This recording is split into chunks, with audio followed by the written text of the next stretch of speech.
Keributan dan bentrokan pecah di beberapa kota Swedia. Setelah kelompok sayap kanan dan anti-Islam Denmark menggelar aksi pembakaran Al-Quran di beberapa kota.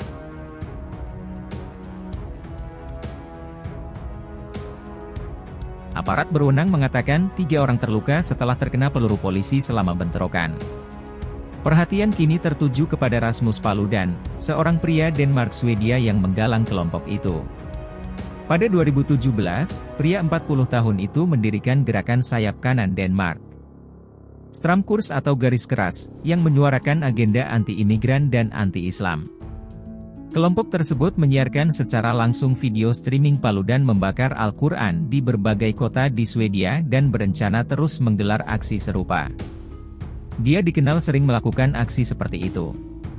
Paludan diketahui berniat mencalonkan diri dalam pemilu legislatif Swedia September mendatang, tetapi masih belum memiliki jumlah dukungan yang diperlukan untuk mengamankan pencalonannya itu, ungkap AFP. Paludan sedang menjalani tur di Swedia. Dia mengunjungi kawasan-kawasan dengan populasi Muslim yang besar, tempat dia ingin membakar kitab suci Al-Quran. Paludan dikenal sebagai seorang pengacara dan YouTuber dan diketahui pernah dihukum karena kasus penghinaan rasial. Pada tahun 2019, ia membakar Al-Quran dan akunnya diblokir selama sebulan oleh Facebook setelah memuat unggahan yang mengaitkan kebijakan imigrasi dan kriminalitas. Pada November 2020, Paludan ditangkap di Perancis dan dideportasi. 5 aktivis lainnya ditangkap di Belgia tak lama setelah itu, dituduh ingin menyebarkan kebencian dengan membakar Al-Quran di Brussels. Pada 2020 pula dia dilarang masuk ke Swedia selama 2 tahun terkait aksi pembakaran Al-Quran di Malmö. Salah satu demonstrasinya dipaksa pindah dari distrik Landskrona ke tempat parkir terpencil di Malmö Selatan, tetapi sebuah mobil mencoba menerobos barikade penghalang. Pengemudinya ditangkap dan Paludan kemudian membakar Al-Quran.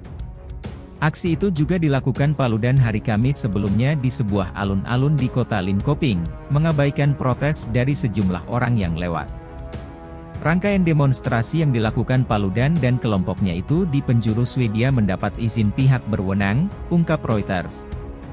Polisi pun terlihat mengawal Paludan saat dia membakar Al-Quran di Linköping Kamis lalu. Sikap polisi Swedia itu yang disayangkan sejumlah kalangan. Politisi kelahiran Turki Mikail Yüksel, yang mendirikan partai berbeda warna di Swedia, mengatakan provokasi Islamofobia dari Paludan di bawah perlindungan polisi terus berlanjut di kota-kota di seluruh Swedia. Di Swedia, yang membela hak asasi manusia, kebebasan beragama dan hati nurani, Al-Quran justru dibakar di lingkungan Muslim di bawah perlindungan polisi, katanya seperti dikutip kantor berita Turki, Anadolu.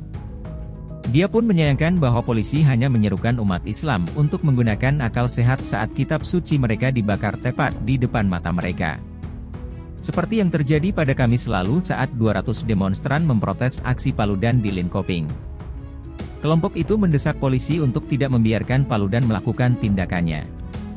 Setelah polisi mengabaikan seruan tersebut, insiden pecah dan kelompok tersebut menutup jalan untuk lalu lintas, melempari polisi dengan batu.